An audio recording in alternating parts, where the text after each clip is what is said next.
Adoption Arena podcast is brought to you by adoptionarena.com, a sound pathway into a great future.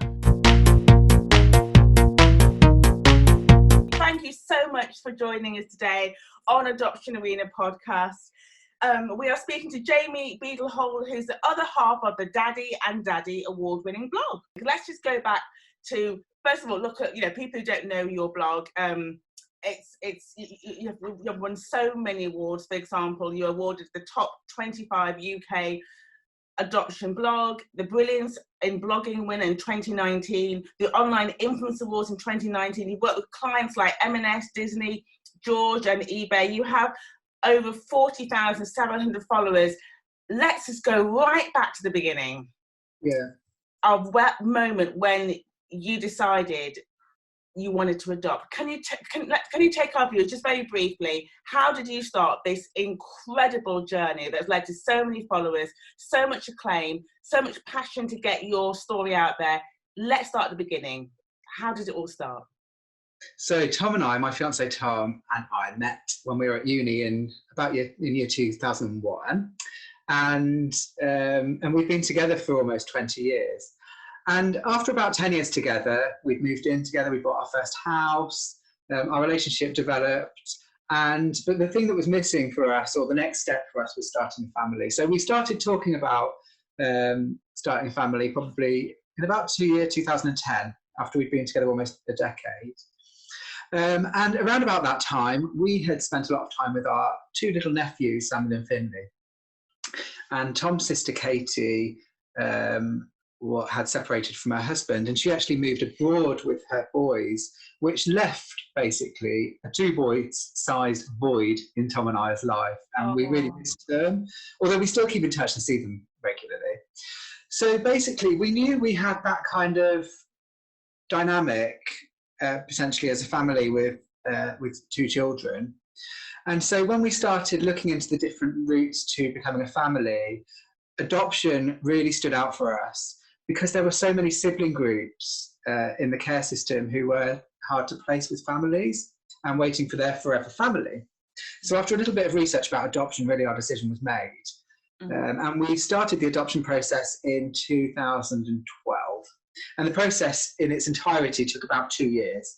The first stage of the process, where we were assessed and went for approval and trained and all that various assessment stuff, took just over a year, and then the family finding part of the process took a little bit longer for us than it might ordinarily take. Because generally now, because obviously I met you as well, to people who are watching this, I met you earlier this year through the You Can Adopt amazing national UK campaign that's seen so many of them.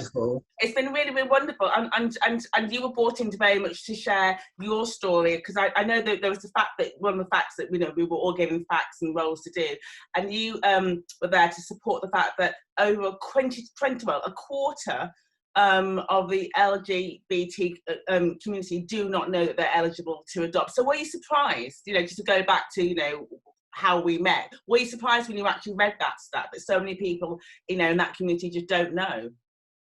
No, not really, because there's so many misconceptions about adoption. And I think young gay people generally take a little bit longer to settle into relationships and that part of their life. So it doesn't surprise me particularly that a lot of gay people may not have considered adoption yet or know a lot about it.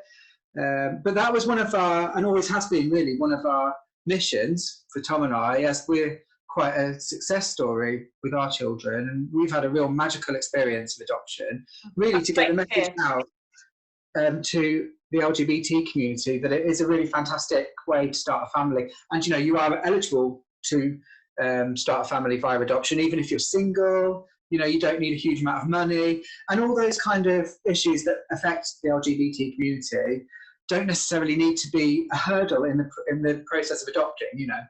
And so the You Can Adopt campaign was really important for us to become involved with, because it's such a big platform.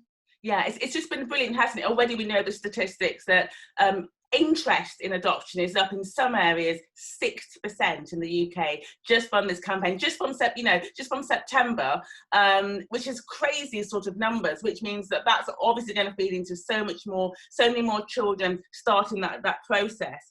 I mean, Yes. when you, because I know that was one of the driving forces behind you starting the blog, was the fact that you felt so many people were asking you questions, wasn't it, about the process? I mean, what was the moment when you thought, we need to document this? Was there a real moment when you thought, we want to tell our story as we live it, rather than years later? Was that, how did you want to continue that conversation? Yeah, so basically during the assessment process, when Tom and I were being assessed to become parents, we were looking for kind of real life examples of adoption and what it looks like and what it might feel like, and the kind of emotional side of things, because the adoption agencies, however amazing they are, the literature and kind of things that they're able to provide you with are quite corporate and don't have a huge amount of feeling or realism to them. There's a lot of stats and there's a lot of information about worst case scenarios and what you can expect to prepare for, but there wasn't very much in terms of like real life examples of families that might look like ours. That's something I really love about your blog. 'Cause I remember when we spoke before, you said that you actually had already trained in blogging, you actually knew a little bit about it. So that helped you, set it up. I mean, what would you say to any families maybe inspired by your story and wanting to actually set up? Would you say just start, or what would you say to people or families? Well, when we first started the blog, basically to fill that void, so other families, potential adoptive families, do have an example of what it's actually like for us. We thought about writing a book, and we thought about perhaps doing a video vlog or a YouTube channel. But because I was already working as a digital marketing manager, I was looking after blogs that belong to brands. So I already had that skill. So I basically felt like starting a blog would be really accessible because people can access it from any device or wherever they are, as long as they're connected to the internet. Or if you're like my mum and dad, you can print it out, and read it. That's beautiful. My advice, I guess, to other families, because I do think there needs to be more family blogs from adoptive families, because of course our experience is quite personal and it might not necessarily represent the experience that broadly everybody will have. Ours, of course, very much talks about adopting siblings and the challenges involved with having 2 or 3 or more children at once, and also being a same-sex couple.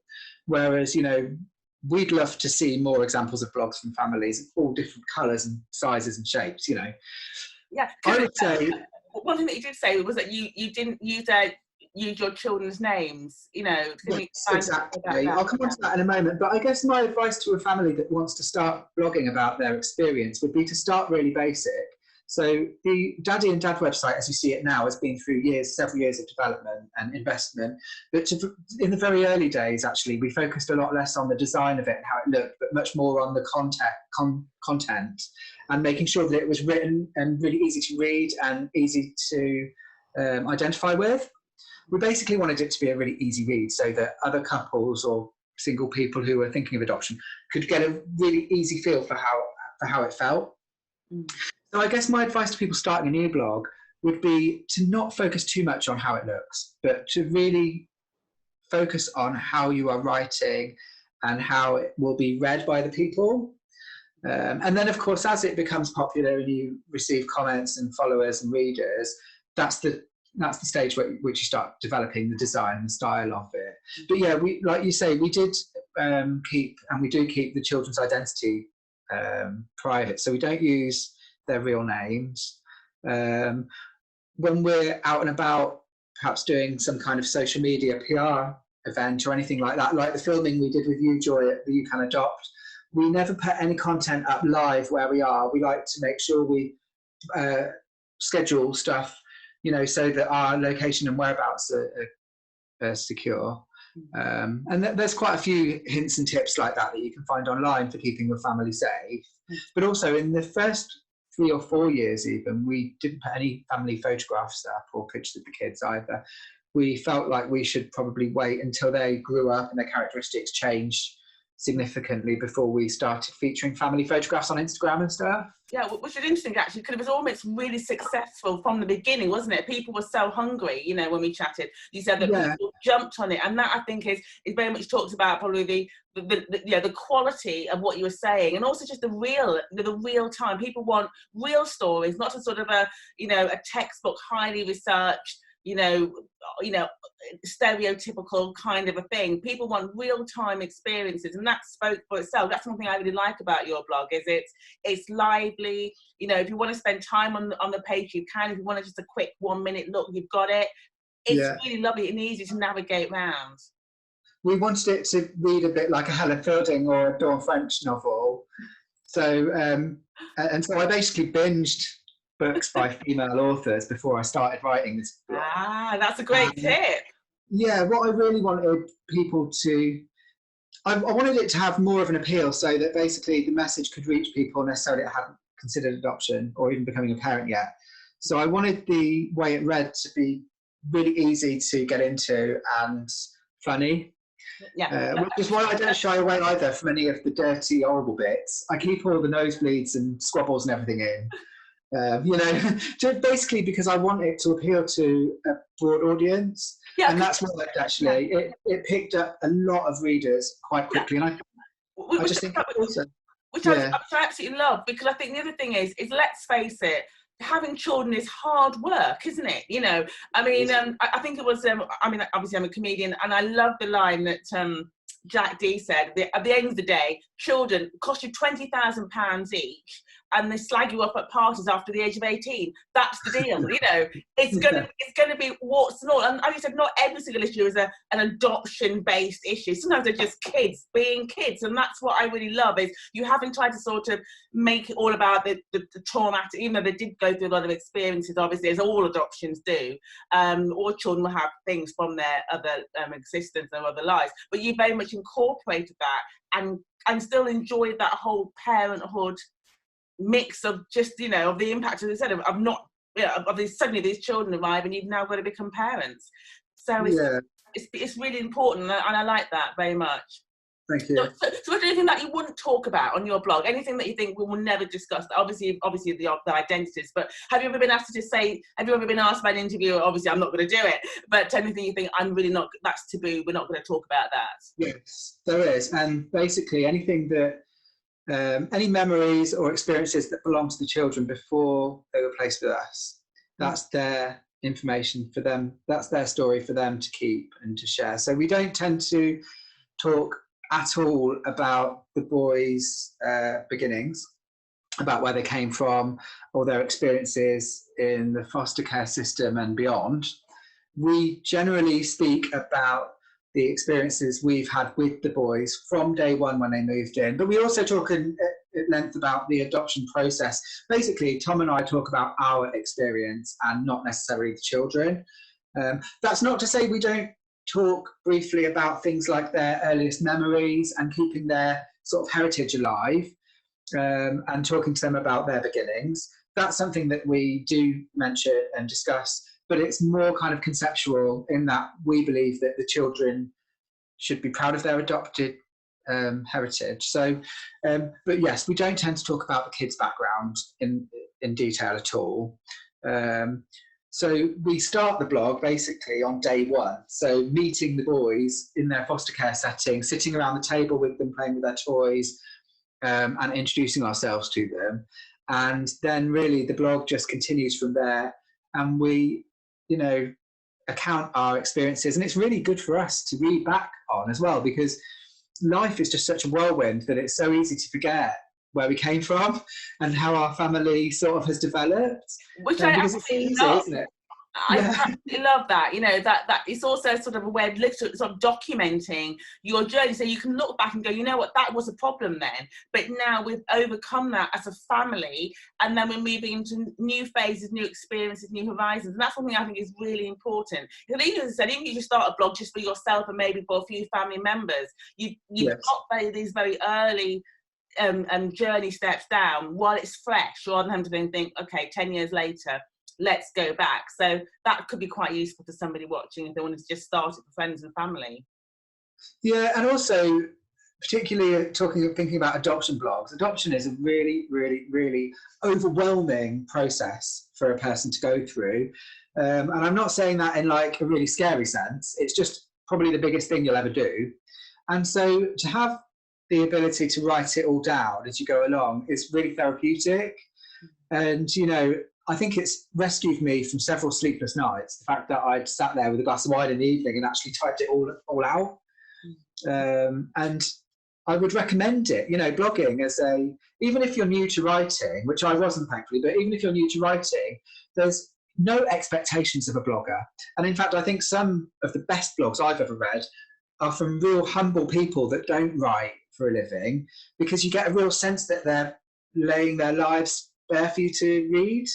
You know, which in a way is how ours started, because right at the beginning we had no illusion that it would ever become what it is today. Daddy and Dad blog really started as a way to keep my parents and the grandparents and our friends and family informed about how we're getting on in the process.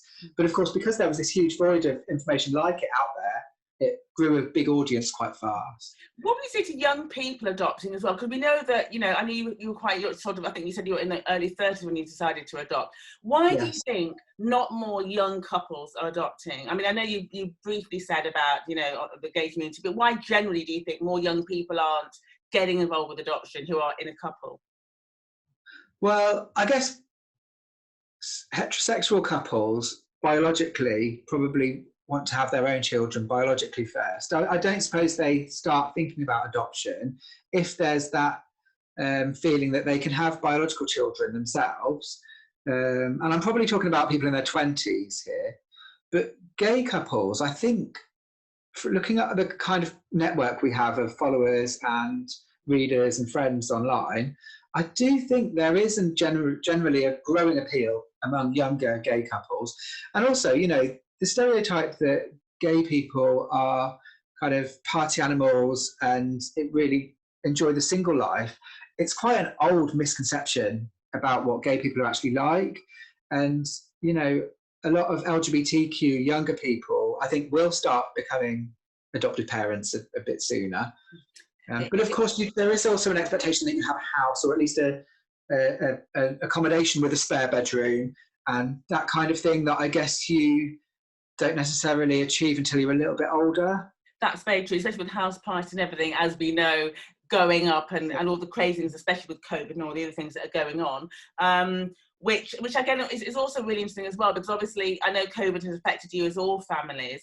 I suppose that's why I guess people are also finding blogs and podcasts and stuff, because it's a way of communicating and not being so isolated as well. I guess that's really important. I mean, have you had lots of people maybe struggling? We do know of any adopted families maybe who are struggling or have actually maybe had to, you know, go through difficult times because of adoption?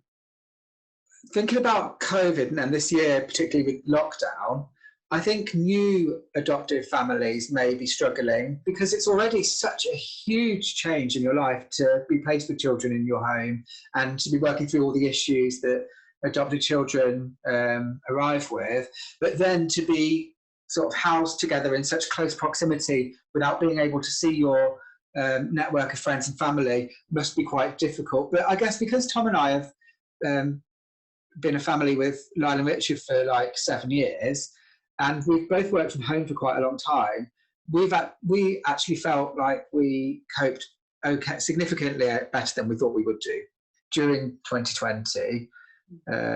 You know, it's very difficult, isn't it, to see it from somebody else's perspective. But what you say about the fact that podcasts and blogs are generally becoming more popular this year, I don't think that's any coincidence. I do think that people, as they're at home more, they're not going out to the pub or to their usual dance classes or going out and doing their ordinary social life, do have a lot more time to spend reading and listening. And it's been, I think it's a real positive thing, the fact that people are reading other people's experiences and taking inspiration from them. Totally, I think it's very cathartic. I mean, that's something that I've really loved about the COVID thing. I mean, we know it's horrendous, but the flip side of it is we've all got a chance to reset our lives and to really think about what actually really matters going forward and how we actually want to live life. You know, do you want to have children? Do you want to have more children? What does family mean to people. And that's one thing I think is really exciting. I mean, I know lots of families who have got their own biological children, but are now thinking we could adopt, because there is actually still a massive need, isn't there, for children in the UK and also in the world. Many children are without parents. So if you have got that capacity to actually take a child in, there's lots of amazing stories now that are coming out all the time to make you feel that a family doesn't just have to be your own children anymore, does it? We can, you know, have different colours, different races in our family units, and that's very normal in other countries. It's only really in the UK we've got this kind of, in the Western world we have a cellular mentality of what a family should look like, but now those boundaries are beginning to expand, and we're seeing more diversity, especially with the You Can Adopt campaign. We've seen that diversity of types of families that are now possible, which should become, I believe, the new normal moving forward. So I mean, is there anything that, I mean, we know that the speed of adoption that's one thing that they really wanted to, that has been talked about, that has changed now. I mean, you said it took about a year for you to actually be approved.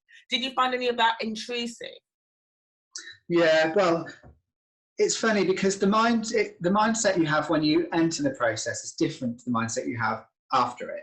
So at the very beginning, when our social worker started visiting us at home to basically assess us as a couple for adoption, we did find the questions that she had and generally the kind of approach intrusive, but only at the very beginning. And it actually became quite therapeutic after a few meetings, because Tom and I realised actually we haven't really ever had this opportunity to talk about our relationship to somebody else before.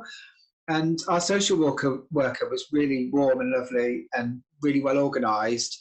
And the questions she asked, and social workers ask, they're sensitive. They're not really intrusive, but it's just you are expected to be a lot more open and honest than you may have been with somebody else before. But as you sort of like warm into the process a little bit, like I said, it becomes quite therapeutic. And there were actually stages where, for instance, this one particular stage of the assessment process, and by the way, the assessment process is subjective, so it's different. It can be different from one person to another. Yeah. But generally speaking, they're trying to assess how, what's not resistant, resilient the applicants are. So one of the stages of the process was to list on a timeline all the various experiences you've had in your life that were traumatic, or on the other hand, particularly really, really positive. And so Tom and I did this completely independently without speaking to one another, because we just knew that we'd end up, because we've been together so long, we'd end up with exactly the same things. So we went right back to the beginning and talked about bullying and deaths in the family and financial troubles and all sorts of different things. And actually then when we talked about these timelines with our social worker, we realised, Tom and I, that we've been through completely different traumas and different things. And actually, comparing the two of our stories, I'd probably come off significantly worse than Tom, which was quite a surprise. And actually that part of the process then was a real eye-opener to me and Tom. And we realised actually we've overcome loads more than we ever thought we had. Which is what I love about, again, you know, is what I love about your work and your blog and everything, because I think we've always seen this kind of chocolate box image of adoption, you know, this perfect family with no real problems, and they're getting this beautiful child, it's like a gift and a present, and it's just not true, isn't it? It's when you actually stop, like maybe during COVID, everyone's thought, you know what, we've actually most people have been through an awful lot of difficult things in their lives. But I'm learning more and more that it's actually what you go through that makes you actually who you're going to become. So yeah, exactly. Maybe because you've been through all that stuff together, you were actually thinking, actually, now we're ready to actually go through. We know that there will be issues with our children, but we're actually ready. We've got that foundation. So did you find that has actually really helped you moving forward? Yes, and you know what? I think when the social workers and adoption agencies are assessing couples or single people as potential adopters, what they're really looking for is to show that you've been through and overcome challenges in your past, because children that you potentially could adopt are going to have issues and challenges, and they want to see that you've overcome challenges before and explore how you maybe mentally got through them, or maybe you haven't yet, you know, and that kind of thing. And I do think that's really, really, really important. And, you know, one of the key qualities of any adoptive parent is resilience, isn't it? And that's because, you know, you're going to be placed with children that are going to be difficult. Yeah. And it's not going to be easy. And thankfully, you know, I do think actually all these challenges, the homophobia, all this other stuff that I've dealt with as a child and growing up, have actually built foundations that are pretty strong, like you say. Is there anything that you'd like to change in the adoption field? Obviously, we know that the government is now looking to change the speed up times of adoption, the social workers, everyone's looking to really look at new ways to work with different types of families, diversity. Is there anything that you'd like to see them, you know, maybe change, you know, for the gay community, or just generally you'd like to see, I'd like them to look at this? Yeah, I still think, even though the adoption process has been streamlined, which speeds up basically the process between when you apply and when you're approved to become parents. It doesn't necessarily speed up the family finding bit, because that just takes as long as it needs. Is what it is, yeah. And they have sped that up. And actually, I was an independent panel member for the last 18 months or so, and I've experienced that myself. Things are a little bit more less complicated now, but it's still a really complex process. And I don't also know whether the process of preparing children that are in care for adoption and the process of preparing adults to become parents marry up particularly well. Like, I still think there's probably quite a few administrative sort of crossovers that conflict between the two processes, and we experienced that with our boys as well, which really dragged out the stage between where we were matched with them and when we were placed with them, if you see what I mean. That we really had to sit and wait patiently, well, for months and months and months and months, while these two parties sort of conflicted with each other. And I don't think we're the worst case either. I think that happens to a lot of people. Most people. I mean, a lot of people that I speak to, I very rarely, maybe a handful of times, spoken to people who said the whole thing was great and we moved through really quickly. And that's one of the things that I really want to stress for people wanting to adopt, is that be strong in yourself as well, you know, because the journey ahead is not like, even though you're doing such a wonderful and good thing, you've got to be ready for the next mountain, which is the adoption mountain. It's a mountain all of its own, isn't it? It's like a mountain. And you've already gone through loads of life mountains, maybe IVF, you know, that was another thing, failed IVF, all these other issues, but, you know, miscarriages. There's lots of reasons why people want to adopt a child, but you've got to be ready for the mountain that is to come. And you've got to persevere as well. Like, several times during our adoption process, albeit quite a long time ago now, I've really got to think back actually when I talk about the process, but we felt like, a bit like when you're buying a house, you sort of feel as though there's a lot of stuff going on in the background that could be happening a bit more quickly. And so we found like we had to really persevere with communication between our adoption agency and the local authority that the children were being prepared by, were being looked after by. We didn't just sit passively and wait. You know, you have to really be prepared to persevere and you know, push things along more, because they're obviously very busy. Yeah, people lose information. I hear that from my parents all the time. They lose a file, or they're just sitting, they've got caseloads like this, and you know, you are just at the bottom. So you've got to be proactive and go for it. You can't just be like, this has now been 8 months, or another year goes by. Then they lose the file, or they miss the appointment themselves. I've heard that. So as you said, it really is proactivity, isn't it? And keeping your eye fixed on why you're doing it. You're in charge, basically, even though other people are assessing you and looking after all the children and that side of things. You're kind of in charge, basically, of it. You know, and the adoption agencies, on the other hand, and we went with an amazing adoption agency, and our social worker was just fantastic, so warm and kind, like I mentioned, and so well organised that she would sort of act on our behalf through difficult times of the process, which was fantastic, because the local authorities are a mixed bag. Some of them are really well organised and very well funded. Some of them aren't as good. We were unlucky with ours, but I know other people have had really good experiences with theirs. But you do have to build a really good relationship with your social worker and be in charge of the process and know what's going on. Is there just one piece of advice you'd like to give to a potential adopter? What is there one thing you'd like to say? One sentence that you think this is what we're about. Yeah, I guess my one huge piece of advice to people who have even an inkling that they might like to adopt children is to start gathering information, because the more information you have, the more you go into this adventure with kind of prepared, basically well prepared. And so one piece of advice I would give to people is to look for information. Start by Googling your local adoption agencies, or you can go to the You Can Adopt website. I know that also has an adoption agency finder tool in there, and give them a ring. And they're more than open to answer any questions, however stupid you might think they are, without any obligation to continue with the process if you don't like what you're hearing, but it's a really, really good way to prepare yourself and to really get all the information you need to go into the process with all the knowledge that you need. Mm-hmm. So just finally, sort of summing up, obviously, this has been an unprecedented time, all the journey from when you started that first thought in 2012 to where we are in 2020. What does, what would you like to see happen now moving forward? If I could wave a magic wand, I mean, I know I've looked on your website, I know you want a car. I know you want the Lamborghini or whatever. We all do. I'm in that queue. Well, that was just me. You're out there.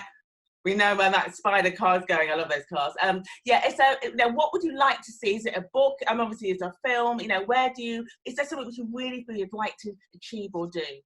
In terms of the Daddy and Dad story and our blog and career, there's so many doors open to us that it's just really deciding where I want to take it. But I have been in discussions with a few people about potentially a book deal, although I can't really say much about it right now.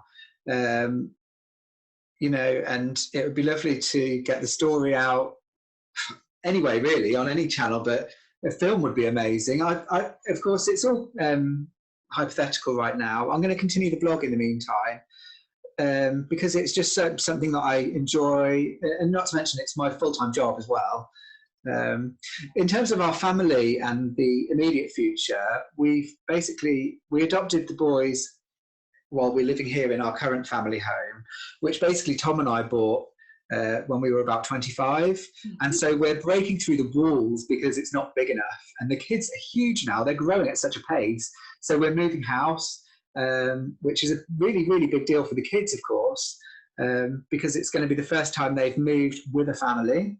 That's beautiful. And it's really lovely. And they've been able to get involved with the house hunting. We've taken them to view houses and they've dashed upstairs and explored all the bedrooms. And that's really cathartic as well, because especially if you've been in foster care, I could imagine you've always been moving in a horrible place, being shuffled from one temporary place to the next. So they must be absolutely out of their mind with excitement. They're very excited, although they're being very cool about it, because one of the things because we're actually moving to a new city and a whole new region of the country, actually. So the boys are going to have to go to a new school and make new friends and all that kind of thing. But they're really brave about it. They seem like they're on board and they're excited. And I think that's because we've involved them, with the house moving process and finding a house and stuff. So that's coming up early next year. We're hoping to go on holiday as well, because we've been cooped up at home for like a whole year now. And we love to travel with the boys and experience new things together. One of the things Tom and I decided right in the early days when we first adopted the boys was that we'll just take them everywhere with us. We're not going to depend on anybody else. We want all these experiences as a family. So we've always taken them shopping, to the pub, restaurants, everywhere with us, basically. And so holidays are really important for us. So we're optimistic about next year. This year's been a bit of a write-off, but next year should be good.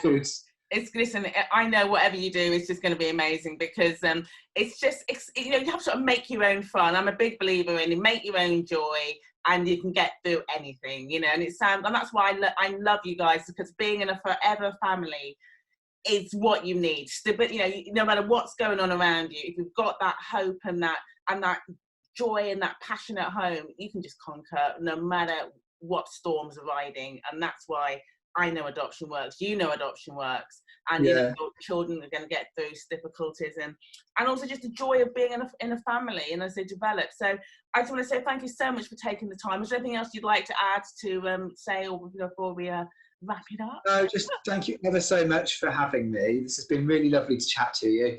And basically, I'd like everybody to visit our website, which is daddyanddad.co.uk. We're also on Instagram, Facebook and Twitter, Daddy and Dad. In fact, if you just Google Daddy and Dad, we come up as the top results with all our various social media pages and blog. Brilliant. Well, thank you so much. Absolutely. My pleasure. Oh, and I remember, I just want to end with a quote that you gave me last time when he said, one of your goals is to persuade one more person to adopt. You feel you've done your job. And I just love that. Just one more person. So if you're listening and you are that one more person, you know, do go and check out the Daddy and Daddy blog, you know, no matter where you stand with your, in your life, whether you're a young person or you're you're not going to adopt, because information is really key, because you might be talking to somebody who was thinking about it, and then you'll know what to say and why it's important. So I think it's important for even people who have no interest in adoption. You might know a friend who's an adoptee, and information is key, because that's how we're going to build a new community. So thank you again, and thank you for watching. And this is the Adoption Arena podcast. We're here every single week with amazing guests who are innovators, who are pioneers, who are making a big difference to the adoption scene.